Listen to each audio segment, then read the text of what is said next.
Hi guys, ఎవరైతే lord Krishna fans ఉన్నారో వాళ్ళకి ఈ టెంపుల్ ఎప్పుడైనా మీకు అవైలబిలిటీ ఉంటే చూడండి. చాలా చాలా బాగుంటుంది. చాలా పురాతనమైన టెంపుల్ ఇది, రాధాకృష్ణ టెంపుల్. ఉగాదికి చాలా స్పెషల్గా పూజలు అవుతాయి అన్నమాట. నార్మల్ డేస్లో కూడా అవుతుంది, కానీ చాలా అంటే ఎవరికి తెలీదు, చాలామంది వెళ్ళరు.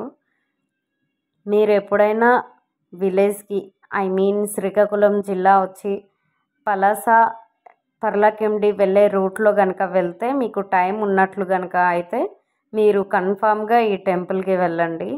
చాలా చాలా బాగుంటుంది, చాలా ప్రశాంతంగా ఉంటుంది. చాలా మంచి పురాతనమైన టెంపుల్ ఫ్రెండ్స్. అక్కడ అన్నీ అవి చెక్కిన శిల్పాలే. చాలా ఇయర్స్ నుంచి ఉంది.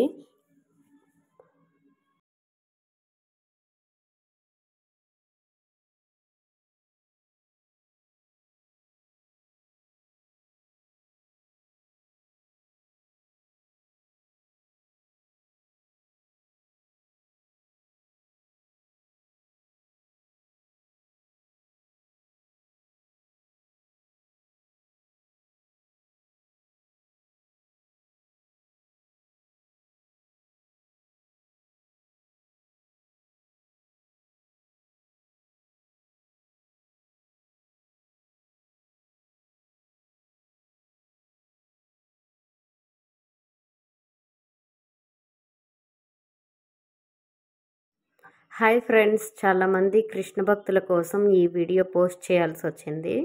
ఈ టెంపుల్ కోసం కూడా చాలామందికి తెలియకపోవచ్చు. మీకు వీలైతే వెళ్ళండి, చాలా బాగుంటుంది. శ్రీకాకుళం జిల్లాలో మెలియాపుట్టి చాప్రా అనే చిన్న విలేజెస్ ఉంది. అంటే పలాస నుండి పర్లాకిండికి వెళ్ళే రూట్స్లో మీకు ఇది మెలియాపుట్టి అనే విలేజ్ మీకు ఉంటుంది. ఎవరు అడిగినా చెప్తారు ఫ్రెండ్స్. ఆటోలు అన్నీ అవైలబుల్గా ఉంటాయి. అక్కడ ఈ టెంపుల్ అనేది ఉంది. చాలా చాలా స్పెషల్గా ఉంటుంది.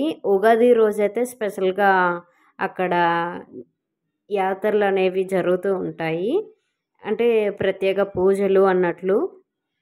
సో మీరు ఎప్పుడైనా వచ్చినట్లయితే శ్రీకాకుళం జిల్లాకి ఒకసారి ఈ కృష్ణ టెంపుల్ని చూడండి.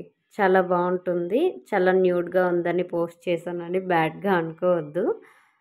ఇది కృష్ణుడి టెంపుల్స్లో కొన్ని టెంపుల్స్కి ఇలా ఉంటాయి అనేసి చాలామంది చెప్తూ ఉంటారు.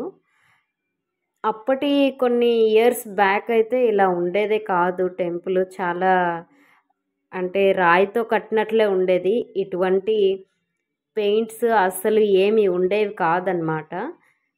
కొంచెం కొంచెంగా ఇప్పుడిప్పుడే డెవలప్ అవుతుంది ఈ టెంపుల్. చాలా మంచి కలర్స్ వేశారు. మొత్తానికి మేమైతే ఆ రోజు దర్శనం చాలా బాగా చేసుకున్నాం. మేము వెళ్ళే టైంకి ఎవరు లేరు, స్పెషల్గా చేశారు మాకు. మీరు ఎప్పుడైనా వచ్చినట్లయితే కొంచెం ఎర్లీగా వెళ్ళండి, ఎందుకంటే విలేజ్ కాబట్టి ఎక్కువసేపు ఉండదన్నమాట. సాటర్డే అయితే ఉంటుంది, కానీ ఇంకా వేరే డేస్లో అయితే ఉండకపోవచ్చు నాకు తెలిసి. సో ఫ్రెండ్స్, ఇది